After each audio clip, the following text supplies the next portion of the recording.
Yeah, so I was talking to Paul, and I asked him what he wanted me to do, and he said, just tell your story. And so what I want to do, I want to try to make it so it's meaningful for you. I will tell you that I am this year completing my 4th decade in higher education. That's 40 years. 40 years in the saddle. Anybody ride horses? Yeah. So I think about that. I've talked with some of you, and some of you have asked questions. Which, so I've touched a little bit on what I wanted to share with everybody. People ask me why I'm here or what got me here. My answer is baseball. And they get a quizzical look on their face.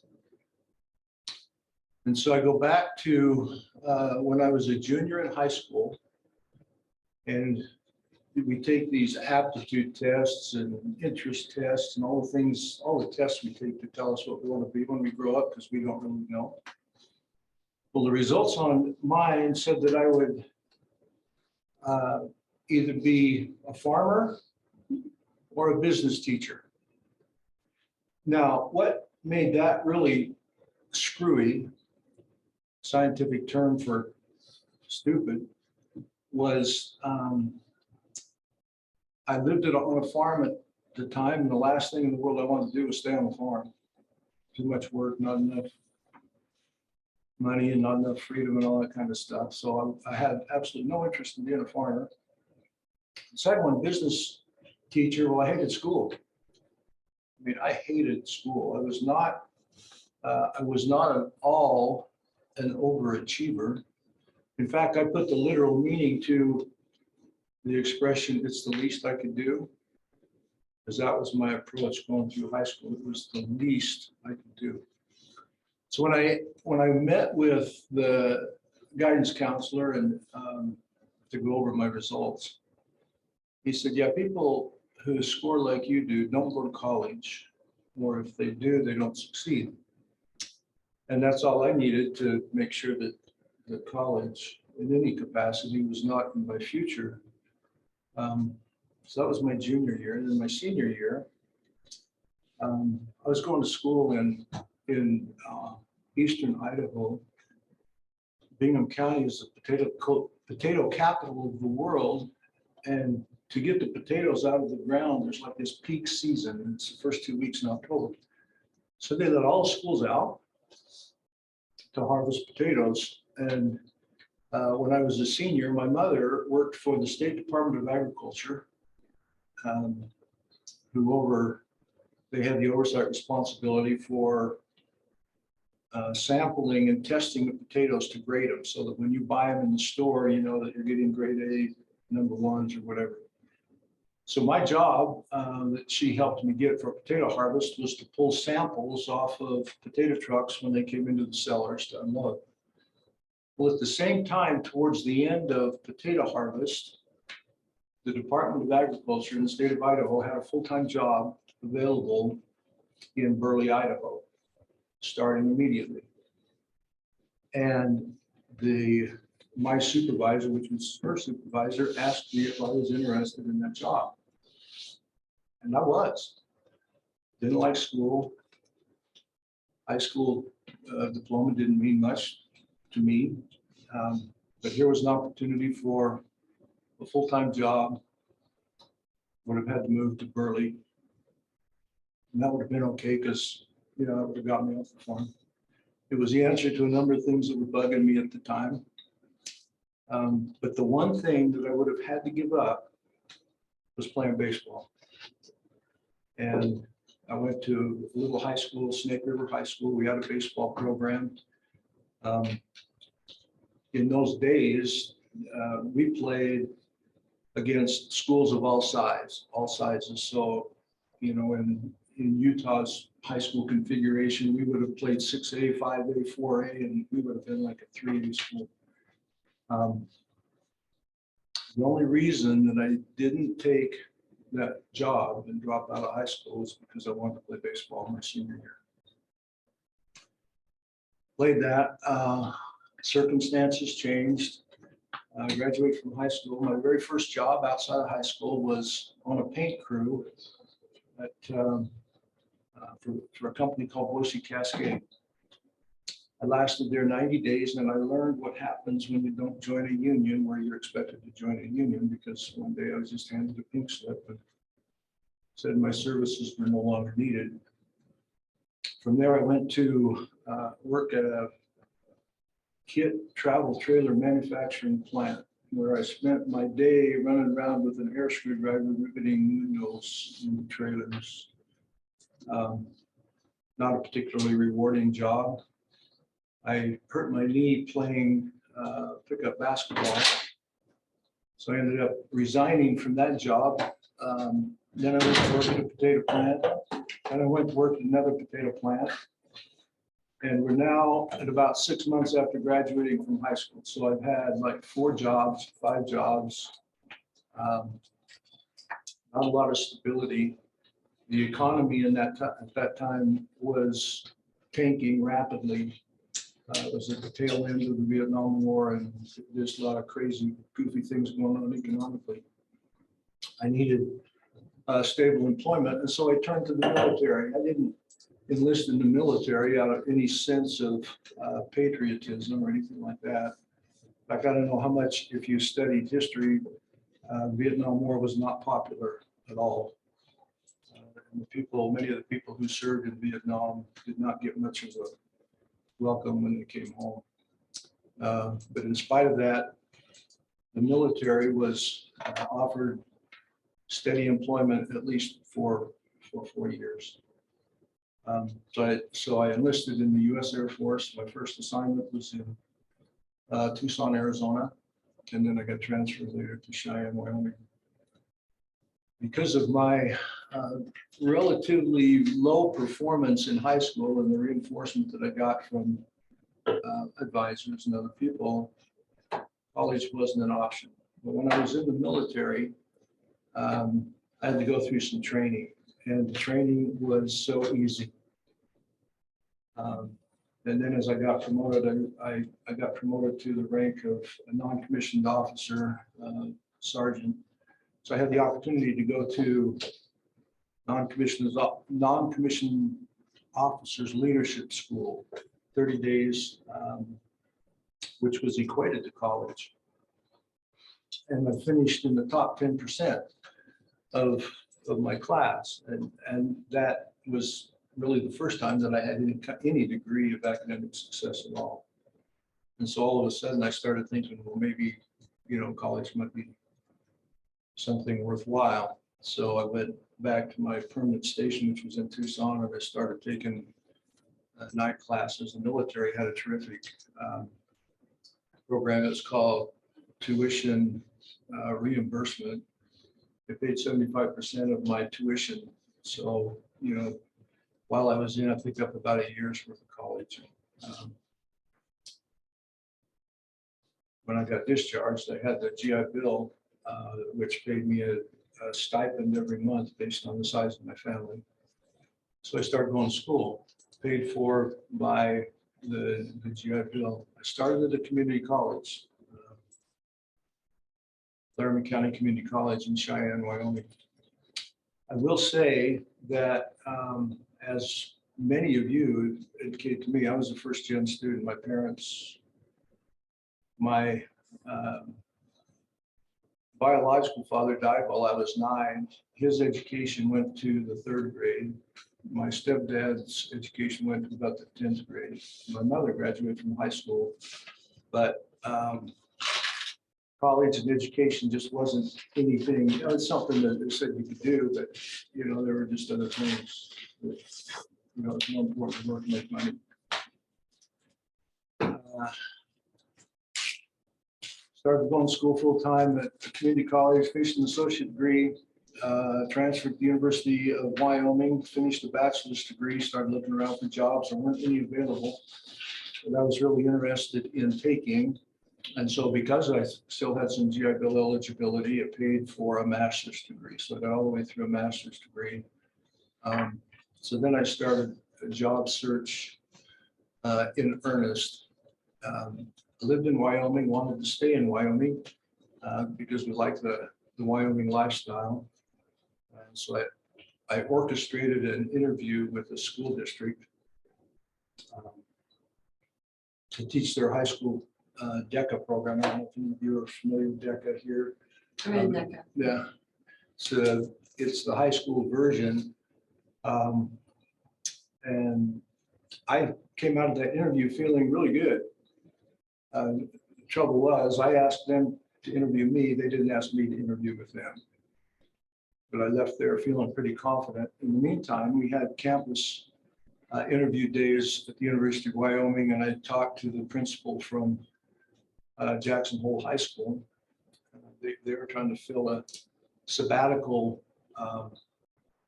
vacancy. In other words, come in and teach for a year while this guy goes on sabbatical. If he comes back, then your job's over. If he stays away, then you can continue in the position type deal. So I interviewed with him on campus, and we went to well, later I got a call, and they invited me to Jackson Hole to interview on campus, for a permanent or for the opportunity to get the job. And I decided, what the heck, I'll go do the interview, but I was still waiting for this other school district to call and give me the job, and they knew they were going to. So that interview was kind of weird in that I was sitting at a table, and it was one of these long kind of shaped tables, and had all kinds of people. It had somebody from the board of trustees, faculty member, the person who I was going to be replacing. I can't remember if there was a student involved, but there I don't know, 7 or 8 people sitting on the table asking questions. So I'll take a turn. When it came around to the principal, his first question to me was, if you could be reincarnated as an animal, what animal would you choose? I didn't say it, but I thought that's the stupidest thing I've ever heard. And what am I going to say? And I can't even remember how I answered that question. Second time we went around the table, came the principal, and the principal said, "What do you do for stress?" And I looked him in the eyes and I said, "I take drugs." The room cracked up. He didn't. He just stared back at me. And then after the interview was over, they said, you can step out. And they talked and thing. Then he came out and offered me the job. Well, I thought I had this other job, and so I said, well, I need some time to think about it. Went back to the motel room that I was staying in. I called the high school where I'd interviewed before, and they said that they had hired somebody else position. So then it was a matter of, do I want to take that job? And I did.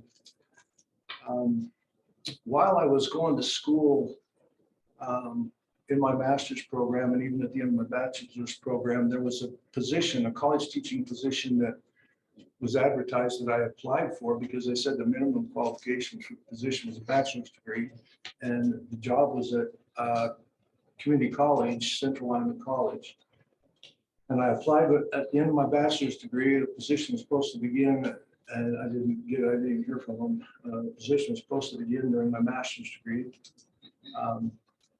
when I was completing my master's degree, and I applied and I didn't hear anything from them. And so here I'm completing my first year. My job's coming to an end because we've learned that the guy that I was replacing was in fact going to come back.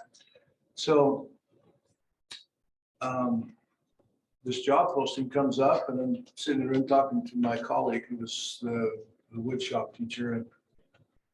And I said, yeah, it's been posted again. It's been posted 3 times, and I've applied and I've never got an answer, so I'm not sure I want to apply for it. And then he said something really profound. He said he'd never got a job that he didn't apply for. So I figured, what the heck, I applied, and I don't know, 2 weeks after I sent my application, I got a call and I got a campus interview, and then I got offered the job at the end of the campus interview.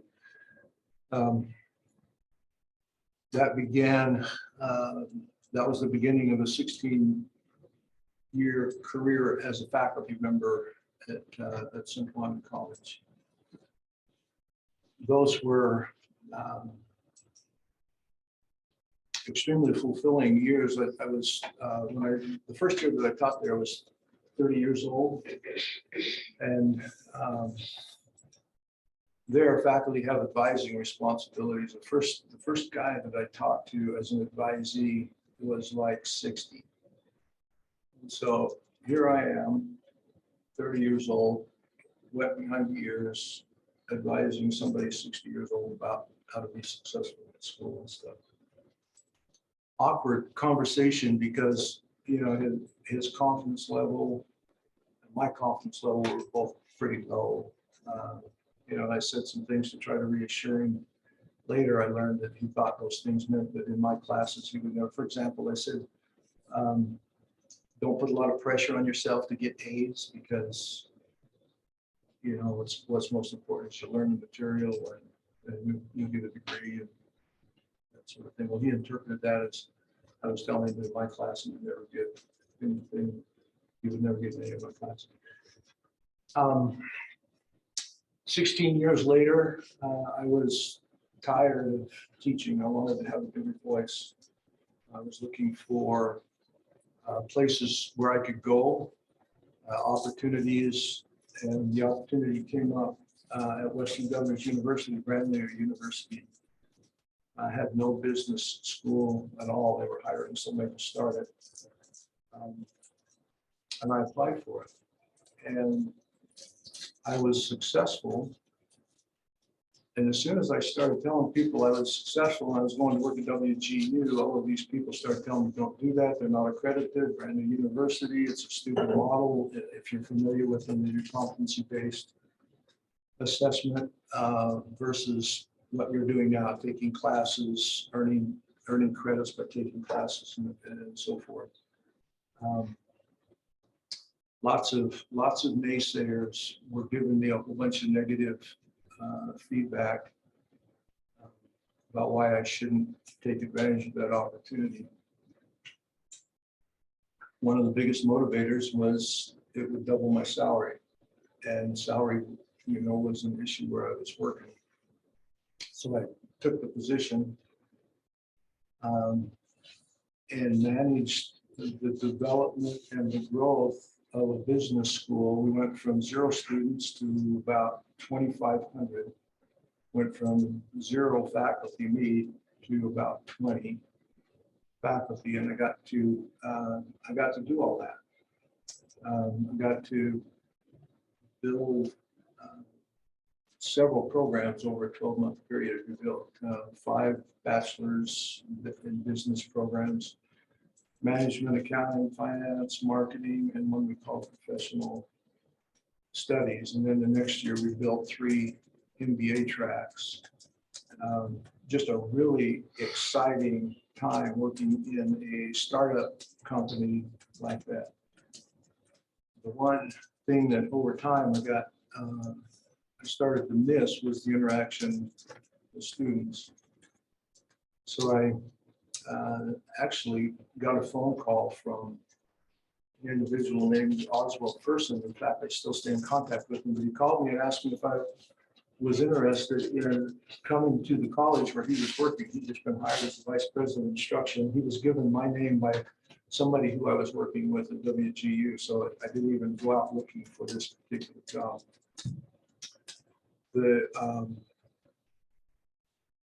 At the end of our conversation, he suggested that I look at the website to become familiar with the college. Then we would talk again, and he would call back to see if I was interested in the position. So by sending me to the website, it was his way of telling me that this college is a historically Black college. All of the students are Black. Very few Caucasian people in college. As it turns out, I accepted the position. I was the only white administrator in an all-Black college. So I got to experience that, that dimension of my career extremely extremely interesting time. I gained a real appreciation for the importance of inclusivity, justice, equity, and all the rest of it. 2 years, 2 years later, I had the opportunity to come here. I applied and was hired as what we call now an associate dean position, and I was in that position for a couple of years. Then this position came open. Share a thought about competing for this position, and then after having run through this story for 25 minutes, I start trying to draw some lessons of life, I guess, that might work for you, and I'd be happy to entertain questions as well. When I competed with this position, I was competing against an external candidate who I know nothing about, but there was an internal candidate who actually had chaired the search committee that brought me here in as an associate dean.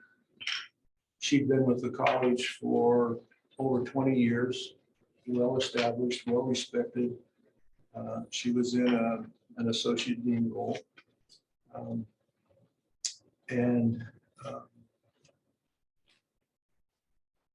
She determined to apply for the position because she'd been encouraged to apply for the position by the president of the college. We had kind of an interesting conversation because she told me that she was going to apply at the time. We were colleagues and peers. I've been serving as the interim dean for the summer before the position was actually posted. So the assumption was always that I would apply for it.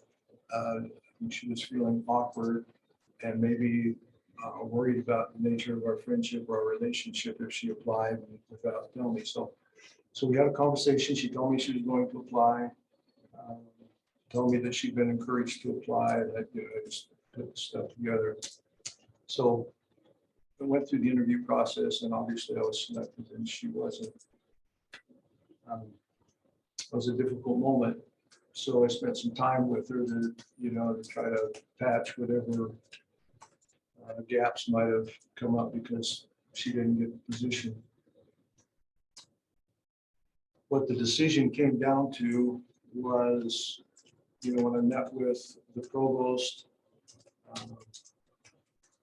we all answered the same screening questions, but when you get to the second round, they're more open-ended. You could talk about philosophy, direction, vision, and all that kind of stuff.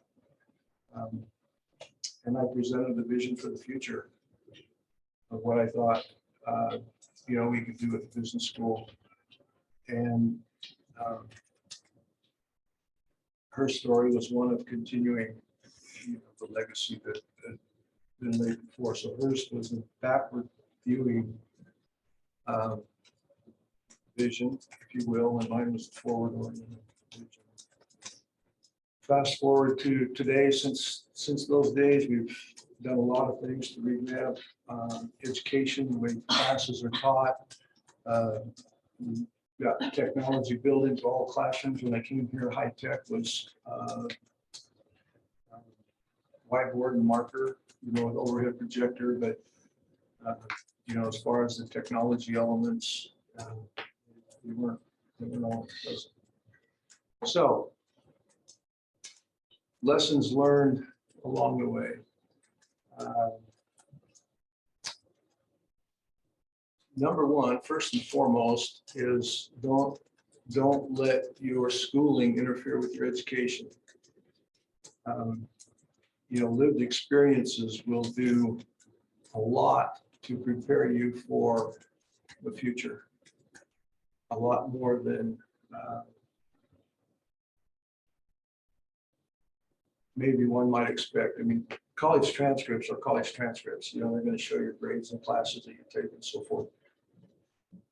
But the skills to interact with people, the ability to critically think about situations, scenarios, solve problems, make decisions, work well with others, communicate with others. Those are absolutely essential things. And schooling will talk about that stuff. Experiences give you the opportunity to apply those things. So that would be number one. Don't let your schooling interfere with your education. Look for opportunities to get involved in things. The second one is don't listen to the naysayers. If I would have listened to the people who said I couldn't or shouldn't, I would have never gone to college. I would have never gone to WGU and enjoyed all of the successes associated with building a college within a university. I would have never had the personal growth and development that came from working in an environment where I was totally different from everybody else there. And then coming into this environment, armed with the experiences of all of those years combined, has helped me to deal with the things that go on here on a daily basis.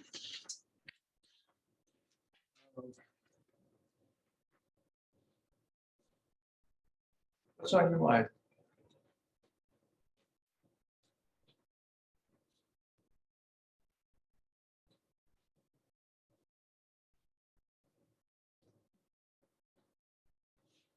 It's true though, because I have a business idea that I want to do, and I've been working with the SBDC, the Small Business Development Center in Cakesville, and they're kind of concerned about the legalities involved in what I want to do.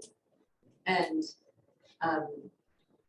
the lady in the front, I worked with her for a bit, and then she assigned me to like a counselor guy that helps me. And the first thing that he did was giving me a really serious example of being concerned about my idea, because he knew somebody that got in trouble being a financial planner and went to prison for 5 years, and it was really bad. It's his friend and all that jazz. And then I said to him, what about all the financial planners that didn't get in trouble? You know, you just look at the one bad thing and think because that was just bad for them, that would happen to what I want to do to help people. And so I'm glad you said that, because that really gave me a lot of more, you know, some comfort there that people are going to tell you no. I was watching in our marketing class, they had at the beginning of the semester, it showed how McDonald's became about, and it was two brothers that didn't have much, and it showed this guy that was he was trying to sell McDonald's for franchisees, and people were telling him no, and he had to take a mortgage out on his house to make it happen. And if he hadn't done that, McDonald's wouldn't be what it is today. Because of him doing that and getting franchisees, or how do you say that, it gave McDonald's, the brothers that started it, more money to do the details of stuff, that it made it run faster and made, you know, more money by going smoother, and inventions that they came up with and stuff. So that reminds me of another thought, and that is that loyalty is an absolute critical attribute. When you take risks to support somebody else's dream, they will reward that with loyalty back. The experience that I had with that was at Western Governors University. I mean, it was hard to get people to come in there when the university was unaccredited, and it was. You know, it took some time to gain accreditation, and so when we needed to grow and hire people to come in and work with students, a lot of people were just not willing to take that risk. Those who did were, you know, highly regarded and rewarded as soon as it was possible. And then the loyalty turns into trust, like building, you know, a lot of trust. So on the 20th of October, you guys, I'm sure already know this. Well, you do because of your speaker last week.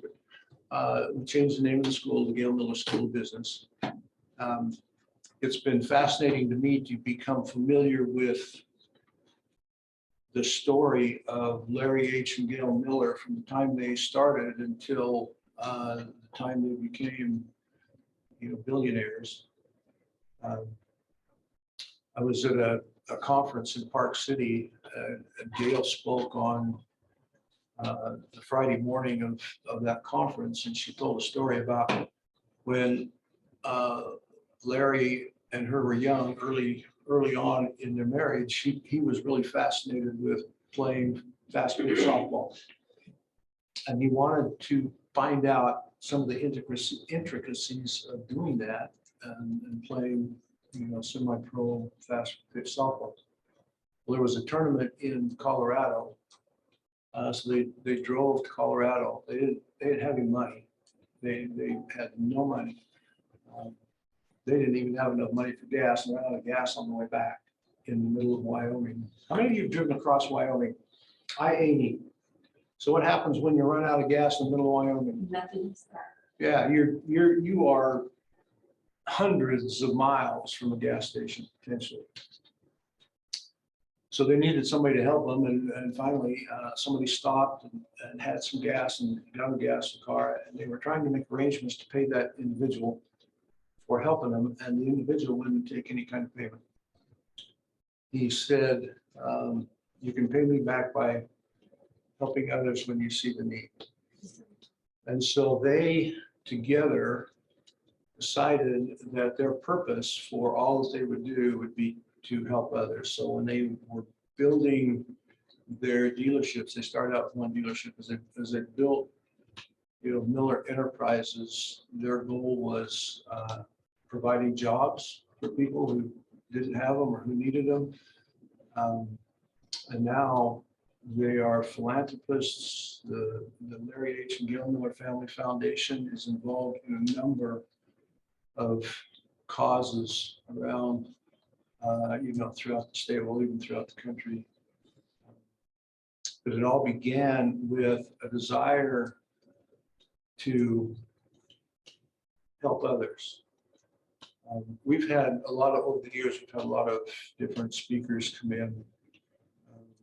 I contrast Gail's philosophy with one of the other speakers that we had. We only had a person here one time. After they finished, we would have a light lunch with them and everything. As we were taking this individual around, we wanted to engage with how he could become involved with the college. And every time he wanted to look at the bookstore, so we took him over to the bookstore. He was interested in what computers were being sold and stuff like that. And every time the dean at the time, my predecessor, wanted to engage with him, he would interrupt him and talk to somebody else. Extremely rude. That's the contrast. So I witnessed that 11 years ago, and it still replays in my mind. When we do negative things to other people, they don't forget. And that's what shapes, the reputation that we have. So that would be something else. I don't know how many of you have a LinkedIn profile. So I was looking at in mine, and I noticed a post that was in there about Warren Buffett and Hathaway. What's his company? Berkshire Hathaway. Yeah. And his partner. They had their 10 tips for success. And a lot of those tips are almost counterintuitive. So if you know something, knowledge is power. And so a lot of people, their tendency or the temptation is to keep what they know to themselves if it gives them an advantage or perceived advantage. Now they've built a multi-billion-dollar enterprise. So, when they speak, it might be something that we want to listen to. And one of their key things is to share what you know. Again, looking for ways to help other people be successful. one of my personal aspirations in this role is to help people succeed. So I look for their strengths, what they do well.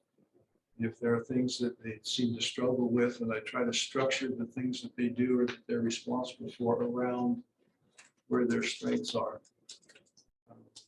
And then try to mentor and coach them through,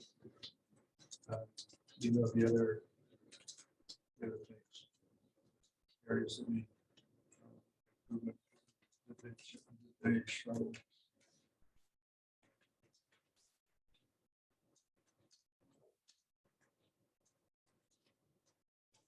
I'm going to apply for scholarships. Did you get them? Get scholarships? Oh, We have scholarship dollars that go unawarded, and it's not because people aren't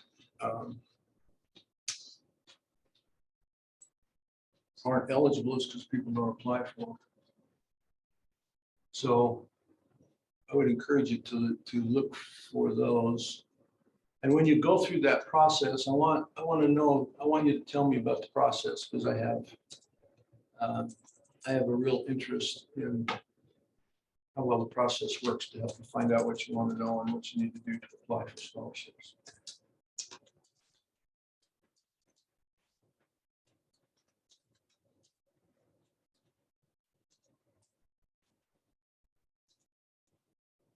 Questions? With the scholarships, I get a little intimidated because they're only taking one person on a lot of them that I read, just we got one winner. And if they get 500 people, the odds of maybe not one winner is like the sweepstakes, winning the sweepstakes. There won't be 500. Yeah. There probably won't be 5. But are most of them like that where there's just one? I don't know. Because that's what I've noticed from what I studied. But I do know that we have ones that go unawarded. And the Yeah. reason that they would go unawarded is because people aren't applying. Mm-hmm. So do that. Take advantage of that.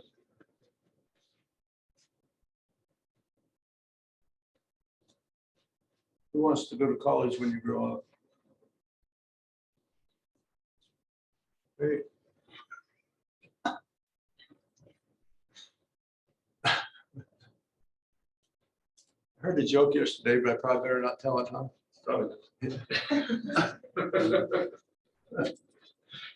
Yeah, probably not. So I was sitting in the front room with my wife, and an advertisement came on TV, and we hadn't been married very long. I think it was within the first year or two of our marriage. And she watched this commercial, and she said, "You know what that is?" I said, "No, what?" She says, "That's bullshit." And it's the first time I heard her say bullshit. I was shocked. I was shocked. I said, "What? Why did I tell you that?" We have images, we create images. We create a reputation. Our reputation is our legacy. That comes from the things we do as we interact with other people. You'll also, in your career, encounter people who will wrongly judge or evaluate your performance or your character or your some element. And they may be in a position of power and authority. And at times like that, what are your choices? What are your options? You can quietly take it.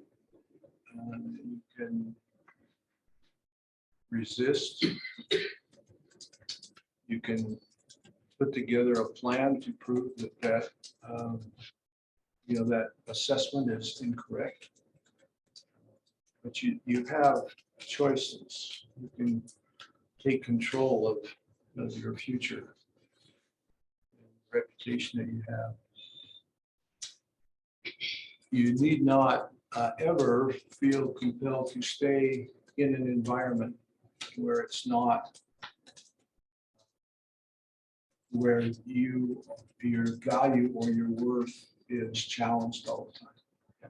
Is there anything that you specifically do every day, or I guess depends when, but to like stay a leader and stay a critically thinking person, just kind of advancing who you are as a leader and administrator, as a person? I just asking for a little bit of advice, just everyday things or something. Yeah, so one of the things I look to people who I want to be like, not that I want to be like them, but they do things that I recognize I need to improve at. And so one of them was my predecessor, and I think I was having kind of a bad day, and it had been involved some interactions with some people, and I was talking to him about that, and he responded with things that they were good at. And he saw good in people that because of the recency of the things that my interaction had been with, I wasn't seeing. And what he taught me by doing that is to look for the good that people do. And so if there's one thing that I try to do every day is find the good, to look for the good in the things that people do. Everybody contributes. Everybody makes some contribution. Now they might need some nudging in directions, and that's where it really helps to become aware of where people's strengths are, and then sharing it. Don't keep it a secret, and share it in front of other people.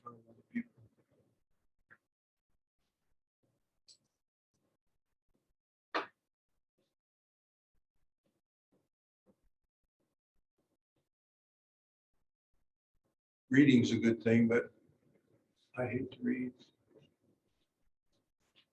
I'd rather watch a YouTube video.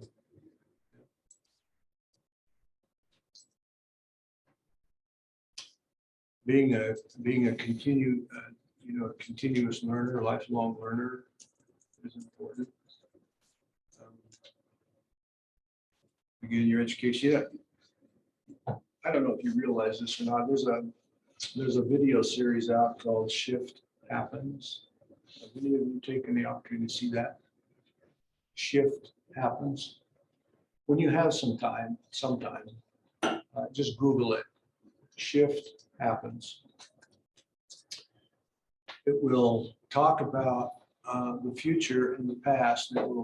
It's filled with a bunch of data, but it will say some things like, if you are working in technology, what you learn the first year of college is obsolete by your third year in college. So there's really no way that we can stay up with the changes, particularly in technology. So how do you deal with that? The way that you deal with that is to learn to be a self-directed learner. You realize when you need to learn something, and then you're able to put together some sort of a plan. What do I need to learn? Where are some valuable resources that I can go to get information about that? What are some trusted sites? Related to that is, technological literacy, be able to tell whether or not what you're reading is BS or whether it's, legitimate stuff. Think critically when you hear things. Well, if there was ever a time to think critically, just look at what's going on, what's in the news now, the way stories are told, all of that.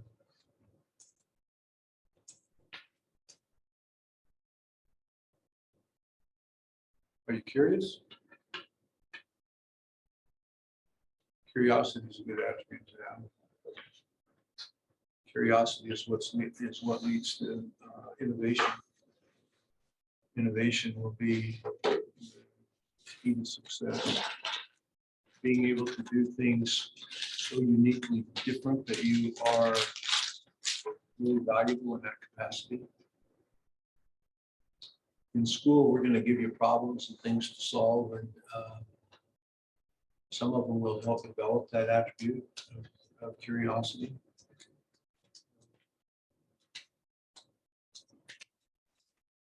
Ask why, ask how.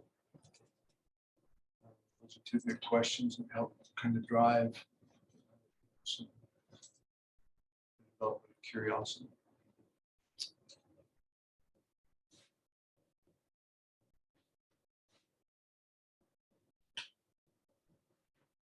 Well, we're about out of time.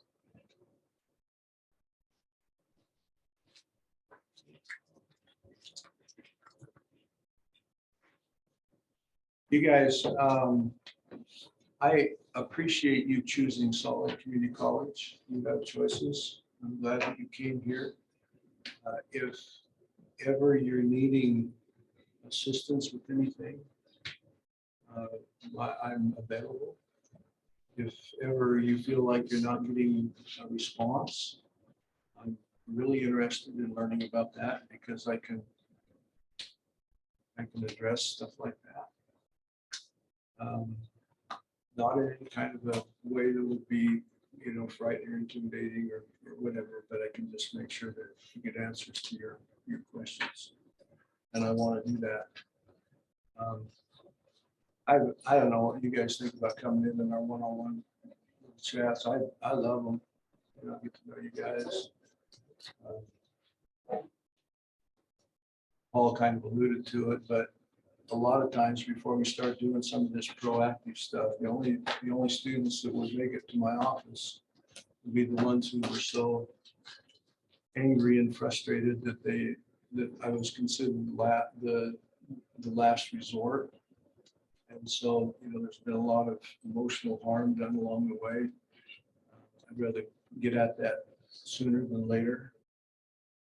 Every one of your instructors has an obligation to teach you. And you have a right to that experience. And I want to make sure that all that's working for you.